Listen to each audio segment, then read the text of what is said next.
चलिए शुरू करते हैं इस कहानी को एपिसोड नंबर 1 के साथ, जिसका नाम है डॉग एंड चेनसॉ।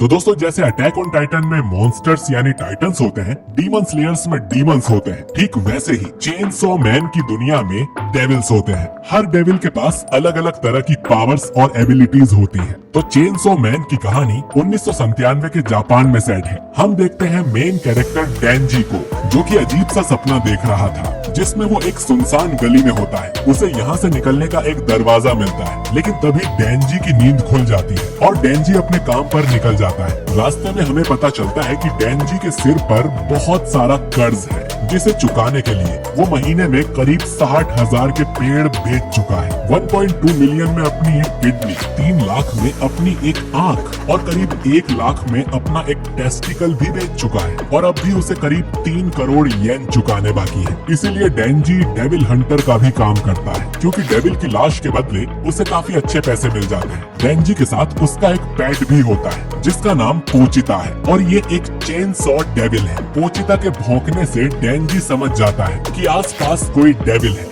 ये एक टोमेटो डेविल था। डेंजी पोचिता को एक चेनसॉ की तरह यूज करता है और उस टोमेटो डेविल को मार गिराता है। इसके बाद हमें डेंजी की बैक स्टोरी दिखाई जाती है, जब वो करीब 10 साल का था। असल में ये सारा कर्जा डेंजी के फादर के ऊपर था, जो कि उन्होंने याकुजा गैंग के एक ओल्ड मैन से लिए थे। क्योंकि वो कर्जा चुकाने लायक नहीं थे, तो उन्होंने खुद की जान ले ली थी, जिससे कि वो सारा कर्जा अब डेंजी के सिर पर आ गया था। जिस दिन डेंजी के फादर को दफनाया गया था, उसी दिन ओल्ड मैन डेंजी से कहता है, कल तक 7 लाख का इंतजाम कर लेना, वरना हम तुम्हारे टुकड़े टुकड़े कर देंगे। कुछ देर के बाद ही डेंजी के पास एक चेनसॉ डेविल आता है, जिसे देख शुरू में डेंजी डर जाता है, लेकिन फिर वो देखता है कि ये डेविल पहले ही घायल है, यानी कि वो दोनों मरने वाले हैं। लेकिन फिर डेंजी डिसाइड करता है कि उन्हें एक दूसरे की हेल्प करनी चाहिए। डेंजी ने सुना था कि इंसान का खून पीने से डेविल हील हो जाते हैं, तो डेंजी अपना हाथ आगे करके एक कॉन्ट्रैक्ट ऑफर करता है। वो अपने खून से पोचिता की जान बचाएगा। बदले में पोचिता को डेंजी की मदद करनी होगी याकुजा से बचने में। अगले दिन डेंजी पोचिता की मदद से एक छोटे से डेविल को मार देता है और याकुजा से कहता है कि वो उसे डेविल हंटर की तरह हायर कर ले, और वो ऐसे ही धीरे धीरे करके उनका सारा कर्जा चुका देगा। अब क्योंकि डेविल की ब्लैक मार्केट में अच्छी कीमत मिलती है, तो ओल्ड मैन इसके लिए मान जाता है। कहानी वापस प्रेजेंट में आती है। ओल्ड मैन यहाँ आकर कहता है कि ब्लैक मार्केट में इस टोमेटो डेविल की कीमत करीब 4 लाख है, लेकिन डेंजी की मैनेजमेंट फी और बाकी कॉस्ट काट कर उसे सिर्फ 70,000 ही दिए जाते हैं। और इसमें से पानी का बिल और बाकी खर्चा निकालने के बाद डेंजी के पास सिर्फ 1800 ही बचते हैं, जिनसे उसे पूरे महीने गुजारा करना था। डेंजी पोचिता से कहता है कि आज भी उन्हें डिनर में एक ब्रेड खाकर ही काम चलाना पड़ेगा। इतने सालों में गरीबी में जीने के बाद डेंजी के लिए ये कोई बड़ी बात नहीं थी। तभी याकुजा का ही एक मेंबर डेंजी के पास आकर उसका मजाक उड़ाता है और उससे कहता है कि अगर तुम ये जलती हुई सिगरेट निगल लो तो मैं तुम्हें 100 रुपए इनाम दूंगा। डेंजी खुशी खुशी उस सिगरेट को अपने मुंह में रख लेता है और फिर वो याकुजा का मेंबर उसे 100 का सिक्का देकर चला जाता है। डेंजी और पोचिता दोनों जंगल में एक छोटे से शेड में रहते हैं, जहां हम उन दोनों को सिर्फ एक ब्रेड की स्लाइस खाते हुए देखते हैं। डेंजी की कोई सोशल लाइफ नहीं है। दोस्त के नाम पर उसके पास बस पोचिता है। डेंजी को हाल ही में पता चला कि ब्रेड को सूखा नहीं बल्कि जैम लगाकर खाया जाता है, लेकिन इन दोनों के लिए ये बस एक सपना है। जब तक डेंजी के सिर पर ये कर्जा है, वो नॉर्मल जिंदगी नहीं जी सकता, जिसका मतलब है कि वो सिंगल ही मर जाएगा, क्योंकि डेंजी किसी भी लड़की को अपनी इस झोपड़ी में इनवाइट नहीं कर सकता, न ही किसी महंगे रेस्टोरेंट में उसे डेट पर ले जा सकता है। मरने से पहले डेंजी का बस एक ही सपना था कि उसकी कोई गर्लफ्रेंड हो। पोचिता मजे से डेंजी की ये सारी बातें सुनता रहता है। भूखा होने की वजह से डेंजी को ठीक से नींद भी नहीं आती। नींद में वो ऐसे सपने देखना चाहता था जिसमें वो ब्रेड पर जैम लगाकर पोचिता के साथ खाए, किसी लड़की के साथ फ्लर्ट कर उसके साथ वीडियो गेम्स खेले और उसे गले लगाकर सो जाए। बेसिकली वही सब चीजें जिनके सपने हर टीनेजर देखता है। तभी अचानक डेंजी खांसना शुरू कर देता है और उसके मुंह से खून बाहर आता है। डेंजी की मदर को दिल की बीमारी थी, जिससे उनकी मौत हो गई थी,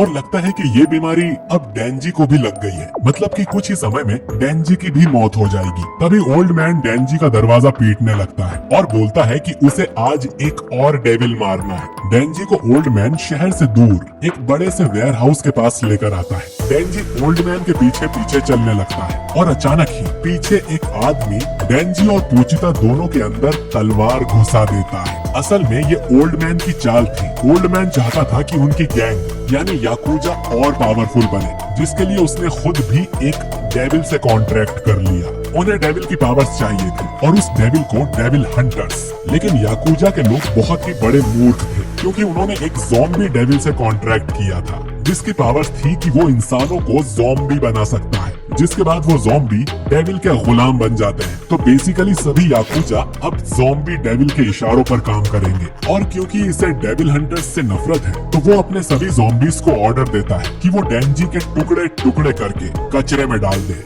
डेंजी किसी तरह से यहाँ से भागने की कोशिश करता है, लेकिन कोई फायदा नहीं होता। सभी ज़ॉम्बी उसे बार बार स्टैब करते हैं। मरते हुए डेंजी सोचता है कि उसे तो अमीर बनने की भी चाह नहीं थी, वो सिर्फ एक नॉर्मल जिंदगी जीना चाहता था, लेकिन वो भी उसके नसीब में नहीं है। खैर, ज़ॉम्बी डेंजी और पोचिता के टुकड़े टुकड़े करके दोनों को कचरे की पेटी में डाल देता है। डेंजी की मौत हो चुकी थी और पोचिता भी बस मरने ही वाला था, लेकिन तभी डेंजी का एक बूंद खून पोचिता के मुंह में आ गिरता है, जिससे कि पोचिता थोड़ा हील हो जाता है और उसे डेंजी की कहीं एक बात याद आती है। जब वो एक्स्ट्रा पैसे कमाने के लिए पेड़ काटा करता था, तब डेंजी ने पोचिता से कहा था कि एक दिन वो जरूर डेविल से लड़ता हुआ मारा जाएगा, जिसके बाद पोचिता या तो भूख से मारा जाएगा या तो कोई डेविल हंटर उसे मार देगा। लेकिन डेंजी ने सुना था कि कुछ डेविल्स में ऐसी पावर्स होती हैं कि वो किसी मरे हुए इंसान की बॉडी पर कब्जा कर सकते हैं। तो डेंजी चाहता था कि अगर वो मर जाए तो पोचिता उसकी बॉडी को पजेस कर ले और याकूजा से कहीं दूर भागकर एक नॉर्मल जिंदगी जिए। प्रेजेंट में पोचिता ऐसा ही करता है और खुद को डेंजी की बॉडी के साथ मर्ज करने लगता है। लेकिन डेंजी की बॉडी पूरी तरह से हील हो जाती है और वो दोनों आखिरी बार एक दूसरे से बात करते हैं, जिसमें पोचिता भी इंसानों की तरह बोल पा रहा था।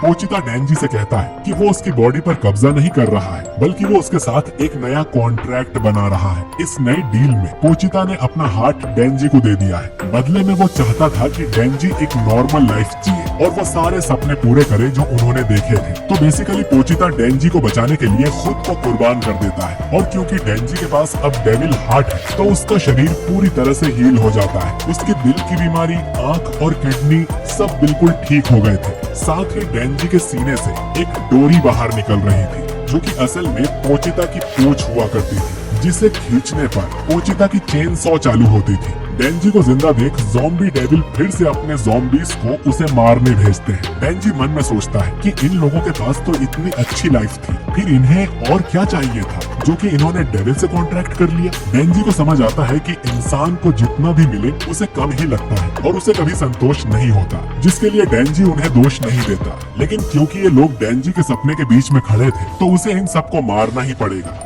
ये कहकर डेंजी अपनी डोरी खींचता है, तभी ढेर सारे ज़ॉम्बी उसे नीचे गिरा देते हैं। अचानक यहाँ एक चेन सॉ चालू होने की आवाज आती है और डेंजी ज़ॉम्बी के ढेर को काटते हुए बाहर निकलता है। असल में पोचिता की चेन सॉ पावर्स अब डेंजी में ट्रांसफर हो चुकी है। उसके दोनों हाथ और सिर पे चेन सॉ आ गई थी और इस तरह डेंजी चेन सॉ मैन बनता है। अब डेंजी ज़ॉम्बी को काटते हुए ज़ॉम्बी डेविल तक जाता है और उसे भी बीच में से काट कर मार देता है। डेविल के मरने के बाद भी सभी ज़ॉम्बीज डेंजी की तरफ बढ़ने लगते हैं। डेंजी को समझ आता है कि अगर उसने इन सबको मार दिया तो वो कर्जे से मुक्त हो जाएगा, क्योंकि याकूजा में कोई जिंदा ही नहीं बचेगा। साथ ही इन लोगों ने उसे डेविल मारने के लिए हायर किया, तो डेंजी वही कर रहा है। अब डेंजी एक एक करके सभी ज़ॉम्बीज को गाजर मूली की तरह काटना शुरू कर देता है। कुछ देर में सुबह हो जाती है और इस वेयर हाउस के पास एक और गाड़ी आकर रुकती है। इसमें कुछ पब्लिक सेफ्टी डेविल हंटर्स बाहर निकलते हैं, जो कि असल में गवर्नमेंट के लिए काम करते हैं और ये लोग भी यहाँ ज़ॉम्बी डेविल को मारने ही आए थे।